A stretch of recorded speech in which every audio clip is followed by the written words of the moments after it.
JDU के अंदर आपको क्या ये उम्मीद थी कि नीतीश बाबू अचानक से आपका टिकट काट देंगे? क्या नीतीश बाबू पलटी मार सकते हैं फिर से? वो तो लगातार कभी भी समय, कोई भी काल, कोई भी सिचुएशन आया, घटते जरूर गए, लेकिन कुर्सी पे बैठे हुए आज भी नीतीश ही कुमार हैं। जो बीजेपी आपको ढोल नगारों के साथ पार्टी ज्वाइन करवाती है, वो नीतीश बाबू के साथ आने के बाद फिर से कहीं ना कहीं आपको भूल जाएगी। आखिर ऐसा क्या हो गया कि नीतीश कुमार के सबसे भरोसेमंद नीतीश कुमार के लिए दुश्मन हो गए? प्रधानमंत्री जी भी कह रहे हैं कि राष्ट्र को विकसित राष्ट्र बनाना है, तो बिहार जब विकसित नहीं होगा तो राष्ट्र विकसित हो जाएगा क्या? नीतीश कुमार जैसे नेता भी उन बाहुबलियों से मिलने लगे हैं जिन्हें लगता है कि भाई इस बाहुबली से हम मिलेंगे तो ये फलना जात हमारा एडजस्ट हो जाएगा, इस बाहुबली से मिलेंगे तो फलना जात हो जाएगा। और चिराग पासवान में कितना भविष्य दिखता है, और नीतीश कुमार के साथ दोबारा आरसीपी बाबू नजर आ सकते हैं। कुर्सी की पेटियां बांध लीजिएगा, क्योंकि आज हम जिस शख्स का इंटरव्यू करने जा रहे हैं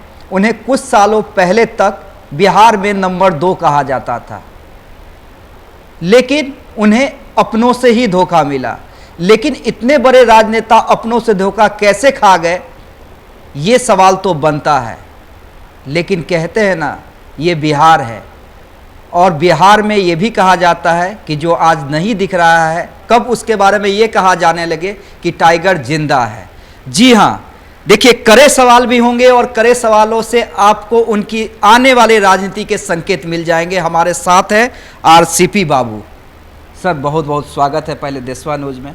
और सबसे पहले सवाल तो यही है, आखिर आरसीपी बाबू, जिन्हें बिहार में नंबर 2 कहा जाता था, वो अपनों से ही कैसे धोखा खा गए? देखिए, एक तो सबसे पहले बहुत बहुत धन्यवाद। और देखिए, पब्लिक लाइफ में मैं 82 में आया हूँ, तो उस हिसाब से 42 साल का मेरा जी अनुभव है, और मैंने कभी धोखा नहीं खाया है और न मैं कभी धोखा खाऊंगा।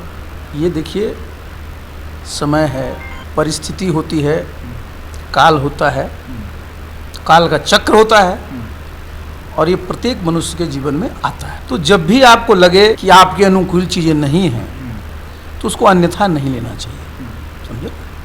क्योंकि जब आप इस पृथ्वी पर आए हैं, मानव जीवन आप जी रहे हैं, तो ये कभी न कभी आपके सामने आएगा। तो मुझे ऐसा लगता है कि भाई, धोखा की कोई बात नहीं है, ये होना रहा होगा और ये हो गया। हाँ, इतना ज़रूर है कि मैंने इन 42 वर्षों में जहाँ भी रहा, जो भी जिम्मेवारी दी गई, जिम्मेदारी दी गई, ऊपर वाले कृपा से मैंने कोशिश किया कि उसमें 100% दिया जाए, और यही सबको करना चाहिए। सर देखिए, आप बोल रहे हैं, बड़ी अच्छी बात कह रहे हैं, और ये सुनने और पढ़ने में भी काफ़ी अच्छी लगती है। लेकिन सर, आप तो जिन्हें साहब कहते हैं, और आज भी कहते हैं, ना सिर्फ कहते थे, आज भी कहते हैं, और ऑफ द रिकॉर्ड भी जब हम लोग बातें कर रहे थे, आपने नीतीश कुमार के लिए नीतीश साहब ही कहा या नीतीश बाबू ही कहा? वो तो लगातार कभी भी समय, कोई भी काल, कोई भी सिचुएशन आया, घटते जरूर गए, लेकिन कुर्सी पे बैठे हुए आज भी नीतीश ही कुमार हैं। तो जिनके सरकार में आप नंबर 2 कहे जाते थे, तो कहीं ना कहीं समय काल उनको तो मुख्यमंत्री पद से नहीं हटा पाया। लेकिन मेरा सवाल वही है, आप कैसे हट गए? आप कह रहे हैं कि समय काल था, लेकिन ये तो मानते हैं ना कि जेडीयू के अंदर आपको क्या ये उम्मीद थी कि नीतीश बाबू अचानक से आपका टिकट काट देंगे? दूसरा सवाल इसी में मैं ऐड ऑन कर देता हूँ, क्या आपको ये उम्मीद थी जो बीजेपी आपको ढोल नगारों के साथ पार्टी ज्वाइन करवाती है, वो नीतीश बाबू के साथ आने के बाद फिर से कहीं ना कहीं आपको भूल जाएगी? देखिए, मैंने कहा ना आपको कि मेरा 42 सालों का अनुभव है, और मैंने बहुत लोगों के साथ काम किया है, बड़े बड़े लोगों के साथ काम किया है, और इसको अन्यथा नहीं लेना चाहिए। मैं बता रहा हूँ फिर से, क्योंकि मैंने जो बताया समय काल, मैंने व्यक्ति के लिए बोला, तो मैंने जो देखा है ना, और मैंने बताया कि मैं चूँकि उत्तर प्रदेश में भी रहा, बिहार में भी रहा, दिल्ली में भी रहा, तो मैंने बहुत उतार चढ़ाव देखे हैं। मेरा अपना एक मेरी जो पृष्ठभूमि रही है, तो मैं कभी अपना धैर्य खोता नहीं, पूरी ईमानदारी के साथ, पहले अपने साथ, जब अपने साथ पूरी ईमानदारी के साथ नहीं रहिएगा, निष्ठा के साथ नहीं रहिएगा, तो किसी व्यक्ति के साथ भी और उसके साथ नहीं कर सकते। ये जरूर मैं कहूँगा कि मैंने जितने लोगों के साथ काम किया है, सबसे पूछ लीजिएगा, मैंने हमेशा कोशिश किया कि मैं पूरी निष्ठा के साथ काम करूं और अपना 100%। सर, जब आप कह रहे हैं कि आप 100% दे रहे हैं, ठीक है, चलिए, एक होता है कि एक कभी ऐसी बातें या हो जाती हैं कि नीतीश कुमार ने उस समय आपका टिकट काट दिया, फिर आप बीजेपी में शामिल हो गए। लेकिन मुझे याद है कि जब दिल्ली में नीतीश कुमार फिर से राष्ट्रीय अध्यक्ष बन रहे थे, तब ऑफ द रिकॉर्ड ये बातें आई, जैसा कि सूत्रों के हवाले से पता चलता है कि मीटिंग के अंदर किस नेताओं ने क्या भाषण दिया, तो उसमें सबसे ज़्यादा नाराज़गी आपको लेकर नीतीश कुमार ने व्यक्त की थी। एक आपने भी वो सुना होगा। तो ऐसा क्या हो गया आखिर? क्या आपको कभी समझ में आया है कि ऐसी क्या बातें हो गई? मैं तो उन्हीं की मर्ज़ी से, और जैसा कि आपने कई बार स्टेटमेंट भी दिया, और ये हम भी जानते हैं कि आप उन्हीं की मर्ज़ी से केंद्र में मंत्री बने थे, आप प्रधानमंत्री के अंडर में काम कर रहे थे, तो आखिर ऐसा क्या हो गया कि नीतीश कुमार के सबसे भरोसेमंद नीतीश कुमार के लिए दुश्मन हो गए? देखिए, हम दुश्मन कैसे हो सकते हैं? देखिए, मैं दुश्मन तो हो ही नहीं सकता हूँ, लेकिन मैंने फिर बताया आपको कि मुझे आज भी, ठीक है, मेरा टिकट कट गया, सब हो गया, लेकिन मुझे कभी ये मैंने नहीं लगता था, क्योंकि हमारे मन में किसी तरह की बात नहीं थी। जब हमारे मन में कोई बात रहती तब ना हम समझते कि भाई, हमारे मन में कोई ऐसी बात नहीं थी। हम अपनी तरफ से ऐसे हमने किसी प्रकार के न कदम उठाए थे, न हमने किसी प्रकार की कोई बात की थी। लेकिन मैंने बताया ना कि देखिए, ये तो आपको मैं नहीं कह सकता, आप जिन लोगों ने निर्णय लिया उनसे पूछिएगा, on the mic, off the record, तो भले बता सकते हैं। लेकिन हमारे, देखिए, मेरे मन में आज तक मैं वो नहीं समझ पाया हूँ, और मैं अब समझना भी नहीं चाहता हूँ, क्योंकि जो बीत गई सो बात गई, आगे की सुध ले, हम अब आगे का सोचते हैं। चलिए, अब भाजपा की बात करते हैं। अभी तो आप भाजपा में हैं। भाजपा में जब आप आए थे, लगा कि आरसीपी बाबू एक अहम रोल में आने जा रहे हैं। सबको उम्मीद थी, हमें भी उम्मीद थी बतौर पत्रकार, कि चलिए अब बिहार के पॉलिटिक्स में मज़ा आएगा। लेकिन जैसे ही नीतीश बाबू साथ आते हैं, आरसीपी बाबू कहीं ना कहीं हमने देखा, क्योंकि एक समय रथ निकालने की बात थी, सम्राट चौधरी के साथ रथ निकालने की बात थी, लोकसभा में भी आरसीपी बाबू की भूमिका नहीं दिखी। क्या ये दुख लगा कि जिस पार्टी ने आपको भरोसे से बुलाया है, ठीक है, नीतीश बाबू से दोस्ती हो सकती है, राजनीति है, और हमसे तो ज़्यादा आप राजनीति को समझते हैं, लेकिन बीजेपी ने कोई भी भूमिका आपको नहीं दी? देखिए, मुझे इसका कोई दुख इसलिए नहीं है, वर्षों से बिहार में काम किया हूँ, और मैंने जो काम किया है तो सभी पार्टी के लोगों को मैं जानता हूँ, तो मैं क्यों अपने बाहर जाते रहता हूँ? क्योंकि ये ज़रूरी होता है कि आप बाहर जाइए, लोगों से संवाद करिए, और साथ ही साथ जो मैंने बताया आपको कि मेरा प्रयास रहता है ना कि बिहार में जो हमारे मुद्दे हैं, कई बार क्या होता है कि राजनीति में दब जाता है। आखिर सब कौन बिहार का व्यक्ति नहीं है जो चाहेगा भाई कि बिहार भी आगे बढ़े। जब देश विकसित राष्ट्र बने तो बिहार भी विकसित राष्ट्र बने।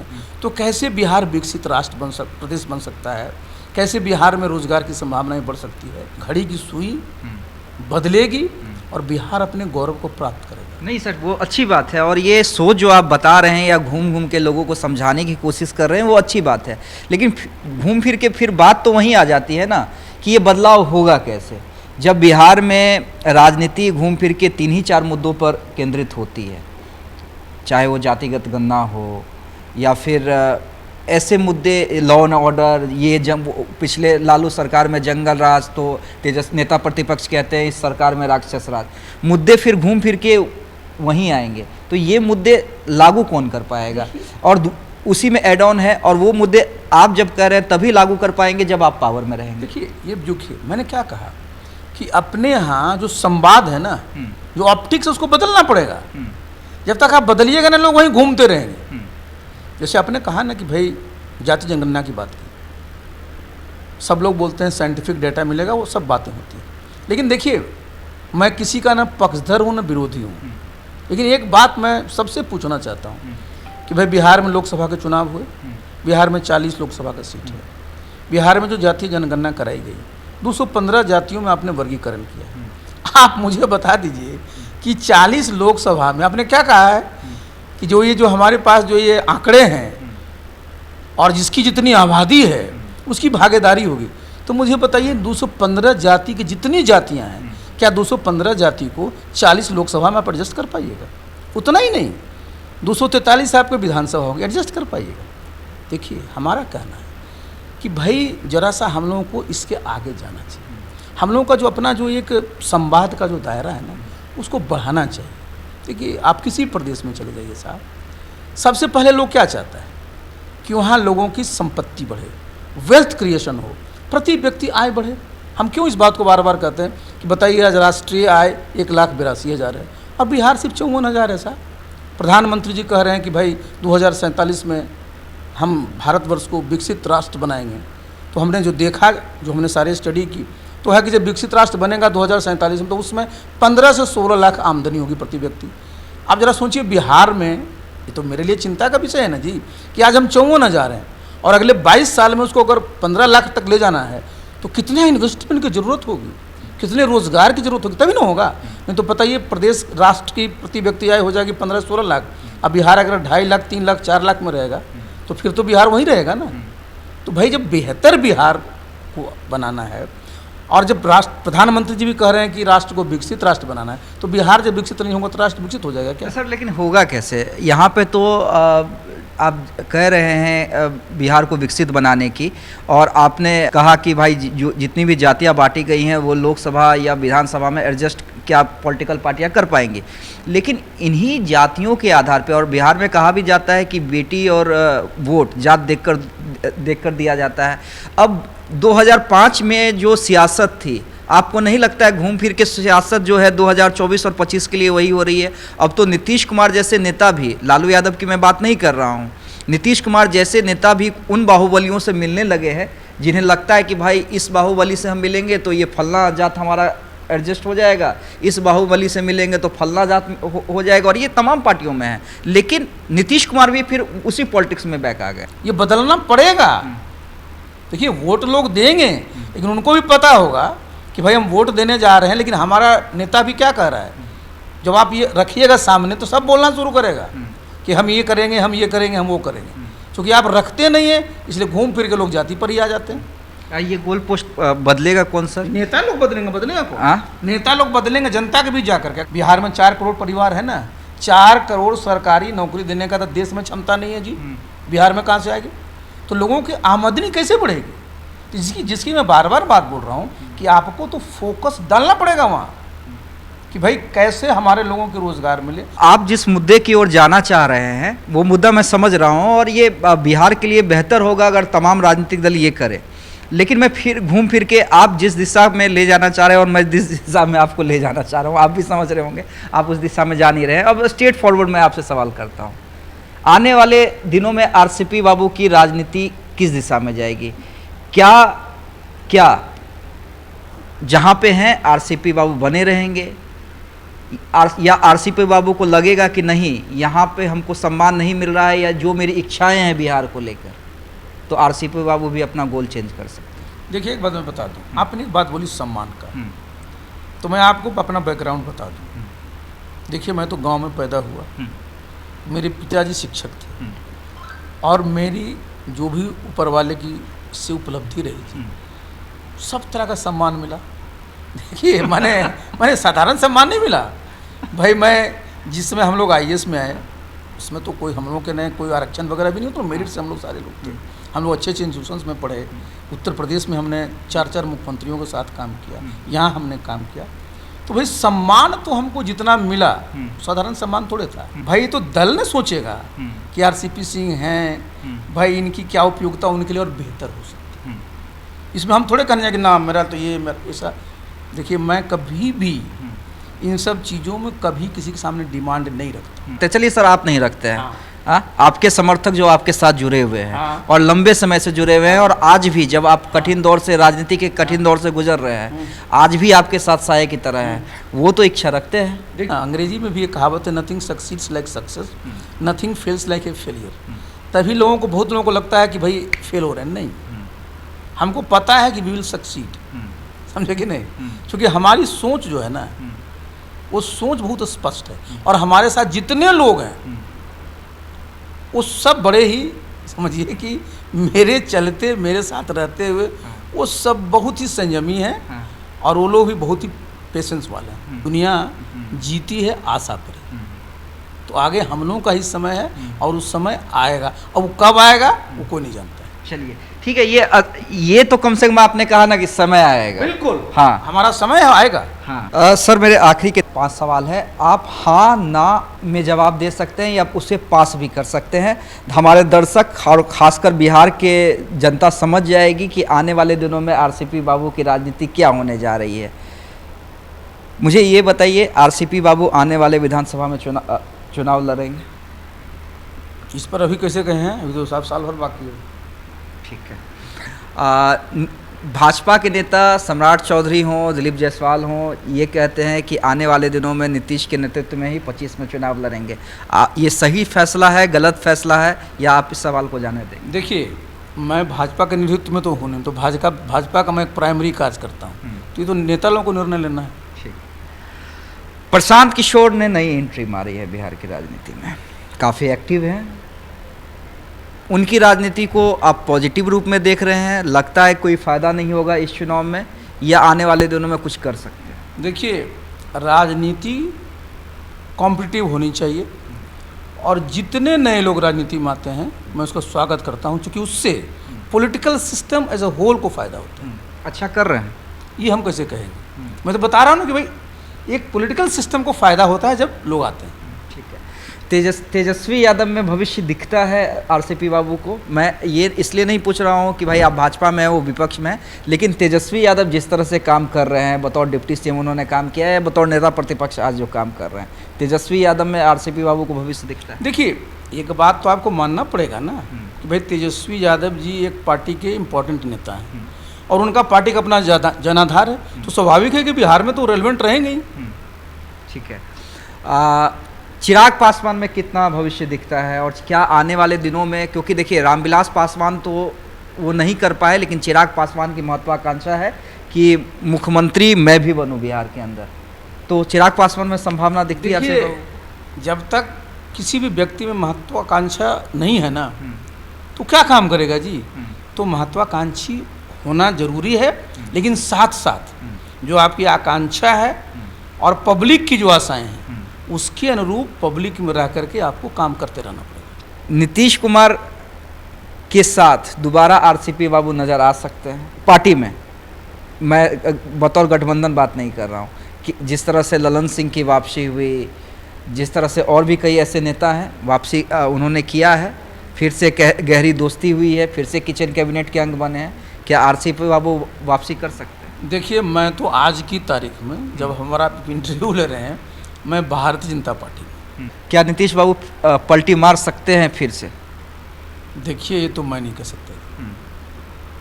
हाँ ना या नहीं जानते? मैंने कहा इसके बारे में मैं नहीं कह सकता। ठीक है सर, ठीक है, मैं समझ गया, अभी आप खुलकर नहीं बोलेंगे। चलिए इसी बीच आखिरी सवाल, उसके बाद मैं इंटरव्यू क्लोज कर दूंगा। क्या आरसीपी बाबू कोई नया राजनीतिक विकल्प बिहार में खड़ा कर सकते हैं? देखिए, हम राजनीतिक विकल्प की बात कभी नहीं करते हैं, लेकिन मैंने जो आपके पहले वाले में बोला था कि मैं ज़रूर चाहता हूँ कि बिहार में जो राजनीति का डिस्कोर्स है ना, वो कैसे जो हमारा एक राष्ट्रीय लेवल पर डिस्कोर्स है विकसित राष्ट्र बनाने का, तो कैसे विकसित प्रदेश बनने के लिए, उसके लिए निश्चित रूप से कैसे होना है, क्या करना है, उसके लिए मैं बराबर जनता के बीच जाकर के बात करते रहूँगा। चलिए, बराबर जनता के बीच जाकर बात करते रहेंगे। देखिए, आरसीपी बाबू अभी भाजपा में है, उनकी बातों को आप समझिएगा। देखिए, परिपक्व नेता हैं, आज के नेता नहीं है। मैंने बहुत फंसाने की कोशिश की, फंसे नहीं, लेकिन ये कहा जाता है ना, ये बिहार है, और बिहार का एक बच्चा भी जानता है कि राजनीति किस दिशा में जाएगी। आरसीपी बाबू ने जो कहा उसे समझिए और कमेंट करके बताइए, और ये जनता भी इंटरव्यू के बाद बता देगी कि आरसीपी बाबू की राजनीति की दिशा आने वाले दिनों में और कम से कम 6 महीने के अंदर क्या होने जा रही है।